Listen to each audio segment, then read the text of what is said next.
Hello students, कैसे हो आप सब बेटा। उम्मीद करता हूँ आप सब अच्छे होंगे। प्लस टू क्लास की तैयारी अच्छी कर रहे होंगे भाई, बोर्ड की। ठीक है, चलो अब हम बढ़ते हैं भाई। इलेक्ट्रोमैग्नेटिक वेव हम चैप्टर कर रहे हैं और इलेक्ट्रोमैग्नेटिक वेव में बेटा एक टॉपिक रहता है और वो टॉपिक मैंने हेडिंग लिखी हुई है velocity of electromagnetic wave. Important topic है, डेरिवेशन भी थोड़ा सा लंबा है पर कंफ्यूजिंग नहीं है। अगर हर पॉइंट पे आप क्लियर करते चलोगे तो कोई भी कंफ्यूजन नहीं होगा इस डेरिवेशन में। हाँ, अगर आपको वीडियो के बीच में हल्की फुल्की नींद या इधर उधर से आपका ध्यान भटका तो पूरा जो डेरिवेशन है वो शुरू से देखना पड़ेगा। पूरा डेरिवेशन शुरू से देखना पड़ेगा। अगर थोड़ा सा भी माइंड डाइवर्ट हुआ तो प्लीज ये वीडियो जितनी भी लेंथी हो, आई डोंट नो कि 20 मिनट या 15 मिनट की बनेगी, पर ये जो 15 या 20 मिनट है बेटा फुल कंसंट्रेशन के साथ आपने बोर्ड पे और वीडियो से ध्यान नहीं हटने देना है, क्योंकि अच्छा टॉपिक है और लंबा भी है थोड़ा सा।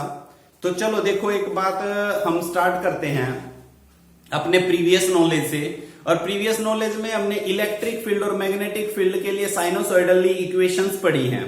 साइनोसॉइडली इक्वेशंस क्या पढ़ी हैं वो सुन लीजिए, मैं लिख लेता हूं। इलेक्ट्रिक फील्ड और मैग्नेटिक फील्ड दोनों के लिए अब मैं इलेक्ट्रिक फील्ड और मैग्नेटिक फील्ड दोनों क्यों उठा ली, क्योंकि इलेक्ट्रिक फील्ड और मैग्नेटिक फील्ड ही तो प्रेजेंट होती है इलेक्ट्रोमैग्नेटिक वेव में। जैसा नाम है इलेक्ट्रोमैग्नेटिक वेव, आपने कहीं पढ़ा भी होगा, मैंने बताया भी है कि इलेक्ट्रोमैग्नेटिक वेव्स में इलेक्ट्रिक फील्ड और मैग्नेटिक फील्ड दोनों ही कंडेंट होते हैं, दोनों म्यूचुअली परपेंडिकुलर होते हैं, also perpendicular to the path of propagation.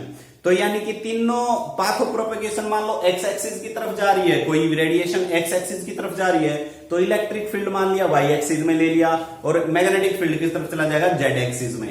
तो आगे समझ में, तो इलेक्ट्रिक फील्ड, मैग्नेटिक फील्ड और path of propagation mutually perpendicular होते हैं। तो इसलिए मैंने इलेक्ट्रिक फील्ड की इक्वेशन लिखी है। मान लो मैं साइनोसॉइडली लिखूं E is equal to E naught sine of omega into T minus X by सी।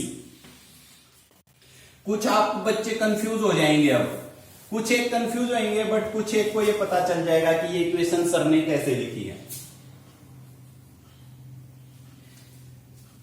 कोई बताएगा, चलो सोच के बताओ। देखो बेटा x बाई सी, मान लो वो x डिस्प्लेसमेंट चलती है कितनी वेलोसिटी से, c से।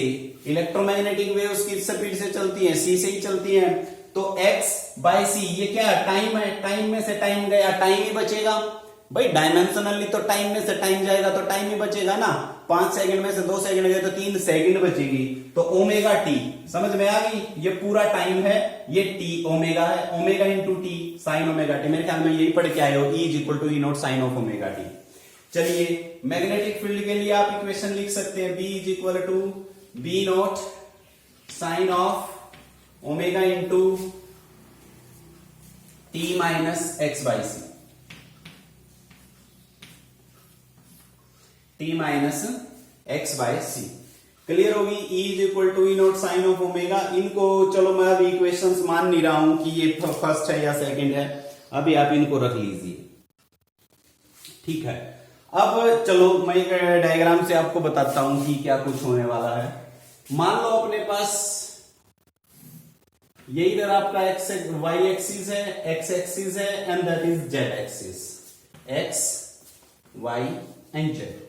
अच्छा भाई, जेड में तो हम मान लेते हैं मैग्नेटिक फील्ड वाइब्रेट कर रहा है जेड में, वाई में आपका मान लिया इलेक्ट्रिक फील्ड है, और एक्स है जो वो आपका क्या है, पाथ ऑफ प्रोपेगेशन है। पाथ ऑफ प्रोपेगेशन कुछ ये है, पाथ ऑफ प्रोपेगेशन। अब मैं एक रेक्टेंगुलर सिमिट्री बना लेता हूं इसके ऊपर, कुछ ऐसे। मान लो ये x1 पॉइंट है, ये x2 है वैल्यू, ये point P, Q, R and S। P, Q, R and S हमने कोई भी एक रेक्टेंगुलर सिमिट्री बना ली है and that is the length. Length कितनी है, L। यहां से P और S के बीच L, और इन दोनों का तो आपको पता चल ही गया है, x2 माइनस x1 कह सकते हो। क्या कह सकते हैं, x2 माइनस x1। क्लियर होगी बात ये। अच्छा, अब अपने पास E डॉट dl की वैल्यू पड़ी है। अगर मैं ये सिमिट्री क्लोज है P, Q, R, S, अगर मैं इसके ऊपर E डॉट dl की वैल्यू निकालूं तो देखो मैं लिख रहा हूं integral of E dot dl। बिल्कुल पुरानी बातें लेके चलेंगे किसके ऊपर, P, Q, R, S symmetry पे। तो क्या हो जाएगा, sum of E dot dl P से क्यू के लिए plus integral of E dot DL Q R के लिए plus integral of E dot DL S R एस के लिए plus integral of E dot DL S T के लिए। तो भाई देखो ये इक्वेशंस बन जाएंगी। अब एक बार फिगर पे आइए, जब बेटा आप बात करोगे पी क्यू की, तो पी और क्यू में देखो इलेक्ट्रिक फील्ड आपका इधर है, पाथ ऑफ प्रोपगेशन इधर, यानी कि डिस्प्लेसमेंट इधर है, दोनों के बीच 90 का एंगल बनेगा। इसके लिए जो ये इंटीग्रेशन है ये क्या हो जाएगा, जीरो, क्योंकि कोस आना है, कोस 90 आपका जीरो। सिमिलरली इसके लिए भी क्या हो जाएगा, 90 बन रहा है, तो ये भी क्या हो गया, जीरो, दोनों जीरो हो गए। पर इसके लिए देखो अगर हम इधर से यू फॉलो कर रहे हैं तो यहां से क्यू आर की और इलेक्ट्रिक फील्ड की डायरेक्शन सेम हो गई, तो यहां पे इलेक्ट्रिक फील्ड मान लो EX है, तो बिल्कुल सोच के लिखेंगे ये वैल्यू। जब हम इसको रखते हैं तो एंगल तो जीरो हो गया, एंगल जीरो हो गया, तो मान लो इलेक्ट्रिक फील्ड की जो ये वैल्यू है EX, कौन से पॉइंट पे, ये X2 पे। तो देखो ये सिंबल है बेटा EX2, इस जगह पे ये इलेक्ट्रिक फील्ड EX2 यहां पे रिप्रेजेंटेशन है, और इनटू लेंथ कितनी आ जाएगी, टोटल लेंथ आपकी L है, प्लस क्यों नहीं, प्लस नहीं आएगा भाई, यहां पे आएगा माइनस क्यों आया, क्योंकि इसकी बात करें तो ये देखो डिस्प्लेसमेंट तो नीचे की तरफ है, इलेक्ट्रिक फील्ड ऊपर की तरफ है। cos 180 क्या होता है, -1, cos 180 क्या होता है, -1, तो माइनस ने यहाँ पे प्लस का क्या कर दिया, -1 इंटू एल। ये पूरी एक टर्म है और ये अलग से है, तो इनमें से देखो आपका क्या बन गया, ये electric field E dot DL through the PQRS कितना आ गया, EXL माइनस EX1, ये EX2 है और ये माइनस ऑफ EX1L है।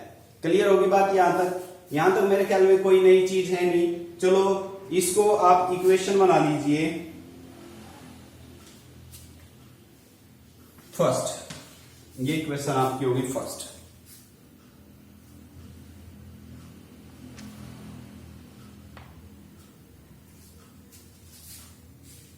अब मैं इसको रफ कर रहा हूं, देखो सुनो।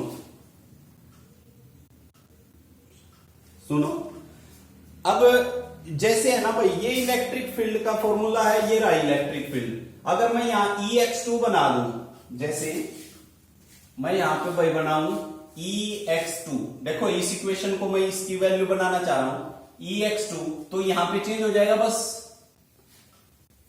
और EX1 बनाऊंगा तो यहां पे चेंज हो जाएगा। समझ में आ गई?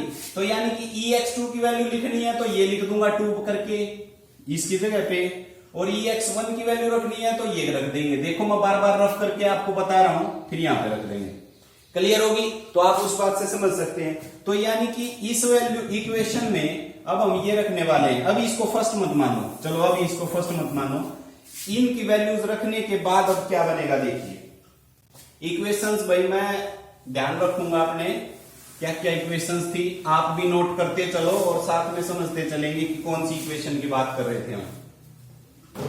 तो अपने पास ये इक्वेशन आ जाएगी, देखो मैं लिख देता हूं E डॉट डीएल ऑपरेट करने के बाद मैं पूरी इक्वेशन लिख रहा हूं, वही नोट्स में से लिख रहा हूं क्योंकि पूरी इक्वेशंस याद रहती नहीं है, ये एज इट इज रख रहा हूं मैं।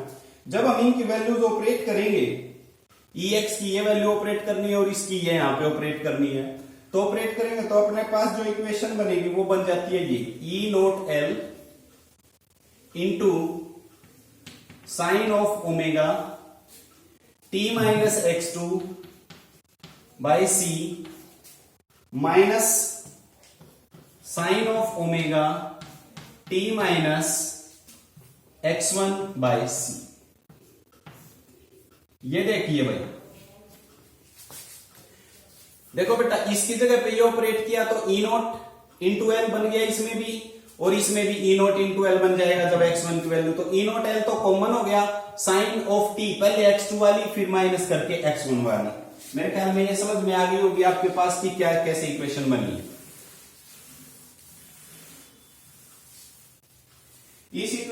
मान लेते हैं हम फर्स्ट इक्वेशन। अब ये बन गई भाई अपने पास फर्स्ट इक्वेशन, ये इक्वेशन आज भी है आपकी फर्स्ट इक्वेशन। क्लियर होगी? अब सुनिए, अब जो ये पी क्यू आर एस हमने ज्योमेट्री ली है, इसके अंदर मैग्नेटिक फ्लक्स जनरेट होगा मैग्नेटिक फील्ड की वजह से। क्या जनरेट होगा? Magnetic flux. अब मैग्नेटिक फ्लक्स की बात करें तो मैग्नेटिक फ्लक्स को आप कैसे लिख सकते हो? Magnetic flux linked with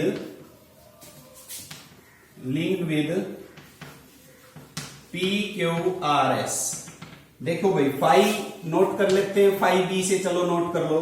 phi B is equal to integral of B X L D X x1 से x2, x1 से x2 bx। भाई देखो फ्लक्स का क्या फार्मूला होता है? बी एल डी एक्स ही तो होता है, ठीक है। तो बी एल डी एक्स हमने लिखा तो x1 से x2 bx l into dx। अब bx की वैल्यू यहां पे देखो, bx की वैल्यू क्या लिख सकते हो? b naught sine of omega T, ये रख सकते हैं bx की वैल्यू। रखोगे भाई, अब इसमें रखिए, देखो इक्वेशन क्या बनती है। इसमें लंबी लंबी इक्वेशंस हैं भाई, तो घबराना नहीं है, बिल्कुल सिंपल है। तो bx की जब हम वैल्यू रखते हैं तो ये फर्स्ट इक्वेशन अब रफ कर रहा हूं भाई, मेरे पास कॉपी है बेटा, कॉपी से मैं देख लूंगा इसको जब जरूरत पड़ेगी। आपके पास आप नोटबुक में लिखते रहिए कि फर्स्ट इक्वेशन क्या बनी थी, ये जरूर लिखनी है अभी। तो जब हम इसमें ऑपरेट करते हैं bx की वैल्यू तो क्या बन जाती है, मैं वो लिख रहा हूं, सुनो। Five B is equal to, ये इक्वेशन जब इसमें इसकी वैल्यू रखेंगे इसकी bx की, तो इक्वेशन बन जाती है भाई आपके पास इंटीग्रल x1 से x2 b naught l sine of omega into t minus x by C और ऑफ dx। यानी कि पहले तो इंटीग्रेशन करना है, उसके बाद इसकी वैल्यूज ऑपरेट करनी है। पहले इंटीग्रेशन करना है, फिर इसके बाद इसकी वैल्यूज ऑपरेट करनी है। तो चलो वैल्यूज ऑपरेट करनी है और इंटीग्रेशन करना है, तो करके देखिए भाई। साइन का क्या हो जाता है? कोस हो जाएगा इंटीग्रेशन, तो ये हो जाएगा। देखो मैं एक बार इक्वेशन लिख देता हूं, फिर आपको समझा देता हूं कि ये आई कहां से है। B naught L X C into cos of omega into T minus x2 by C minus cos of omega into T minus x1 by C. ये इक्वेशन बन गई भाई। इसका इंटीग्रेशन किया, देखो अब सुनो इंटीग्रेशन क्या होगा। b नॉट एल तो बाहर आ ही गया, omega sine of omega T, देखो भाई मैं यहां करके दिखा देता हूं, sine of omega T minus omega X C हो गया ना भाई। ये हम ओमेगा को जब मैं अंदर मल्टीप्लाई कर देता हूं तो ये बन गया, ठीक है। इसका तो इंटीग्रेशन होगा ही नहीं क्योंकि ये x का नहीं है, इसका हो जाएगा। इसका इंटीग्रेशन किया तो ओमेगा सी को डिवाइड करेंगे तो सी ऊपर चला गया, ओमेगा नीचे आ जाएगा। क्लियर होगी बात ये? तो इस तरीके से ये आपका क्या आ जाएगा, B naught L into C by omega, cos की टर्म में ये इक्वेशन बन गई है। तो ये बन गया फ्लक्स। अब जो ये फ्लक्स बना है, इस फ्लक्स को हम डिफरेंशिएट करेंगे भाई, differentiating both side of this equation. अब देखो डिफरेंशिएट करने के बाद इक्वेशन क्या बनेगी, अब मैं इनको कर देता हूं रफ।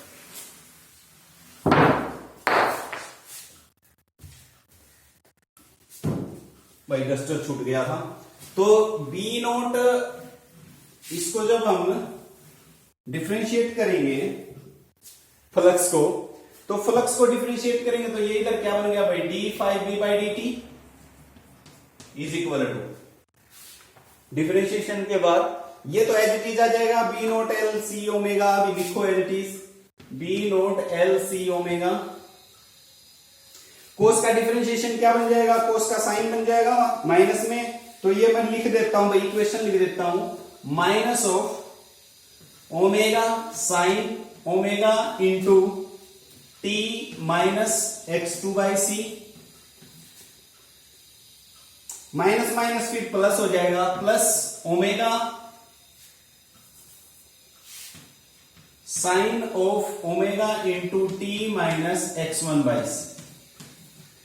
देखो भाई ये माइनस था, कोस का माइनस साइन होता तो माइनस माइनस प्लस हो गया और ये एक माइनस आ गया। ओमेगा और ओमेगा देखो कॉमन हो गया, कॉमन होकर के बाहर से कैंसिल आउट करवा देगा, तो d∅b/dt, ओमेगा खत्म हो गया तो ये हो गया b0 LC into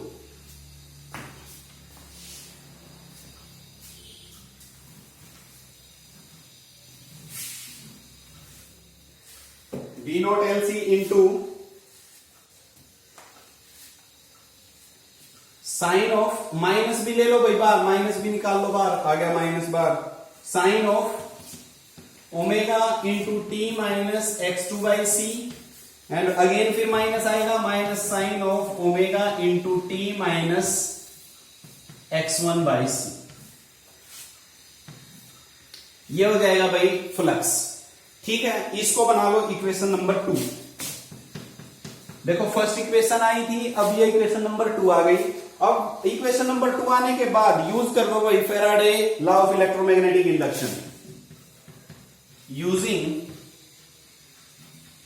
Faraday law of electromagnetic induction, तो इलेक्ट्रोमैग्नेटिक इंडक्शन लॉ अप्लाई करेंगे तो क्या कहता है फैराडे, वो कहता है भाई E.dl किसके बराबर होता है, minus of d∅/dt, minus of d∅/dt, और d∅ कौन सा, मैग्नेटिक फ्लक्स। अब इस इक्वेशन में देखो, फर्स्ट इक्वेशन में तो E.dl की वैल्यू अपने पास, फर्स्ट इक्वेशन में E.dl की वैल्यू है, और जो सेकंड इक्वेशन आई है ये रही देखो d∅/dt की वैल्यू। तो फर्स्ट और इसको बना लो सेकंड इक्वेशन, थर्ड इक्वेशन के अंदर फर्स्ट और सेकंड की वैल्यू ऑपरेट करो। Operating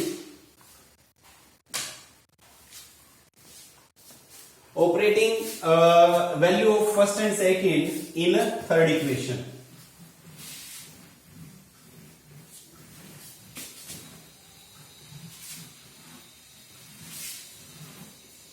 Operating the value of first and second equation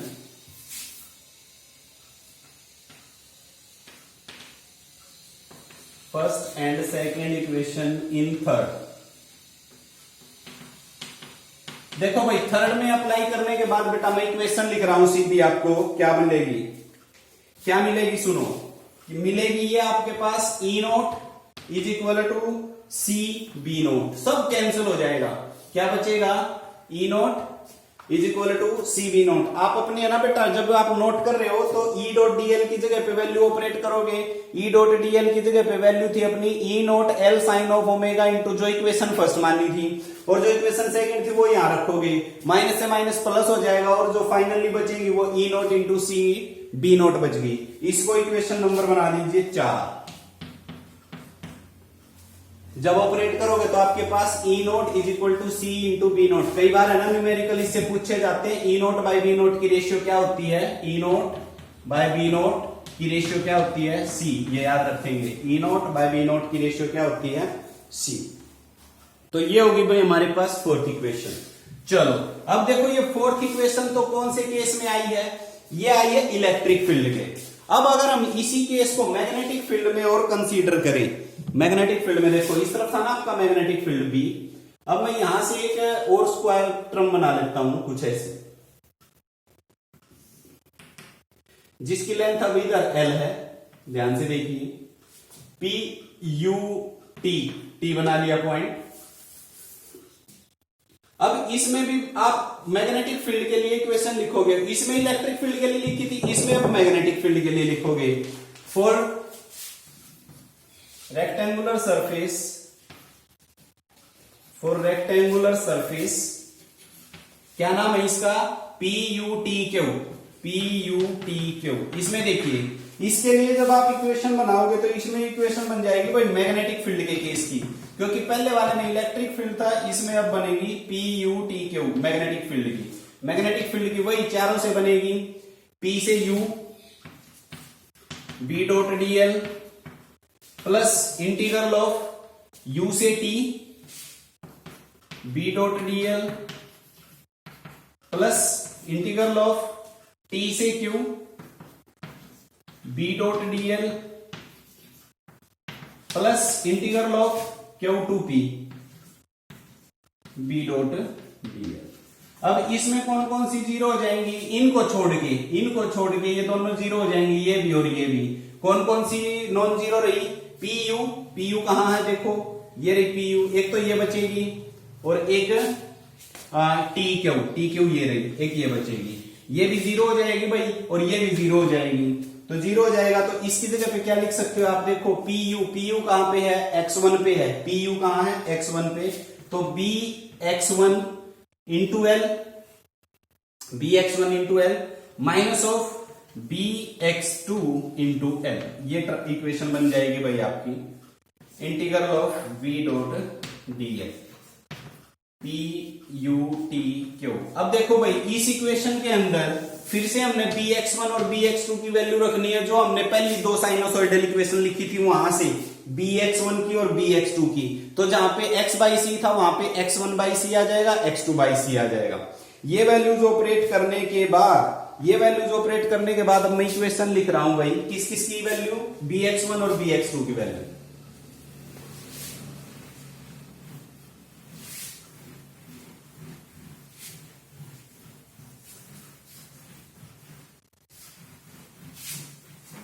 ये ऑपरेट करने के बाद मेरे पास इक्वेशन आ जाएगी, इक्वेशन में लिख रहा हूं integral of B dot DL P U T Q that is equal to, operate करने के बाद लिख देता हूं भाई बी नोट एल इंटू ये आ जाएगा साइन ऑफ ओमेगा, तो पहले x1 वाली टर्म थी तो रखो t minus x1 by C minus sine of omega into t minus x2 by C, ये वैल्यू हो गई।